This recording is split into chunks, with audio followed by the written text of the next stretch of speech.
साल 2020 में कैलिफोर्निया से साइबेरिया तक रिकॉर्ड पैमाने पर जंगलात की आग भड़कती रही।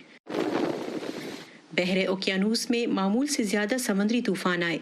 ये साल तारीख के गर्म तरीन सालों में से एक होगा, जहां एक तरफ कुरे अर्ज का दर्जा हरारत बढ़ता रहा। कोविड-19 ने दुनिया को अपनी लपेट में ले लिया। सड़कें सुनसान हो गईं और परवाजें मुअत्तल। इस वजह से कार्बन के अखराज में 7% रिकॉर्ड कमी हुई। ताहम माहिरीन कहते हैं कि ये बहुत उम्मीद अफजा नहीं। Clearly, the emission reductions that we've seen in 2020 due to कोविड-19 की वजह से कार्बन के अखराज में कमी मसले के हल का कोई सही तरीका नहीं है, इस पर कोई दो राय नहीं। और मईशत बहाल होगी तो सूरत हाल फिर पहले जैसी हो जाएगी। दुनिया भर में कुछ बुनियादी तब्दीलियों की ज़रूरत है। कोलंबिया यूनिवर्सिटी के प्रोफेसर माइकल जेरर की नज़र में कुछ मुल्कों ने ज़रूरी इक़दामात किए हैं। चीनी सदर शी जिनपिंग का साल 2060 तक कार्बन अखराज को सिफर पर लाने का वादा माहौलियाती पॉलिसी के हवाले से सबसे काबिल जिक्र था। कई यूरोपीय ममालिक ने भी अपने गोल्स बढ़ाए, बाकी की बेशतर दुनिया भी इस सिमत में जा रही है। अलबत्ता सदर ट्रंप की ज़ेर सदारत अमरीका मुखालिफ सिमत में चलता रहा। माहौलियात से मुतालिक पाबंदियों में कमी लाई गई और ईंधन की पैदावार को फरोग दिया गया। प्रोफेसर माइकल के मुताबिक जो बाइडन की जीत से एक नई समत का तयन होगा।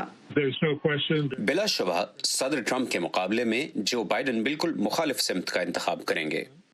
माहौलियाती तब्दीली के खिलाफ जंग को जो बाइडन ने अपनी तरजीहात में शामिल किया है। ताहम एक मुनक़सिम कांग्रेस उनके अज़ाइम में रुकावट डाल सकती है। अलबत्ता रियासतें ज़्यादा सख्त इक़दाम कर सकती हैं, जैसे कैलिफोर्निया के गवर्नर सन 2035 तक पेट्रोल से चलने वाली गाड़ियों पर पाबंदी का हुक्म दे चुके हैं। बैंकों और सरमायाकारों ने भी इस साल कुदरती ईंधन के कम इस्तेमाल का रास्ता चुना। बड़े बैंकों ने कहा कि वो आर्कटिक के खित्ते में तेल और गैस की तलाश पर सरमायाकारी नहीं करेंगे, जबकि अमेरिका के मरकजी बैंक ने पहली बार माहौलियाती एक्शन की बात की। the idea that climate change इस सोच को तक़वियत मिली कि माहौलियाती तब्दीली अमरीकी मालियाती निज़ाम के लिए बड़ा खतरा है। 2020 वो साल है जब ये सोच परवान चढ़ी। 2020 में अक़वाम मुत्तहिदा के पेरिस मुआहिदे को 5 साल मुकम्मल हो गए। ताहम आलमी हिद्दत के खतरे को कम करने के लिए मुकर्रर करदा अहदाफ से दुनिया अब भी बहुत दूर है। पेरिस में जो वादे किए गए वो जरूरत से बहुत कम थे और अब तक तो उनको भी पूरा नहीं किया गया। साल 2020 के दौरान दुनिया का दर्जा हरारत बढ़ता ही चला गया। साइंसदानों के मुताबिक इसे नीचे लाने के लिए हमारे पास बहुत ज्यादा वक्त नहीं है। स्टीव बैरागोना की रिपोर्ट के साथ Nilofar Mughal, voice of America.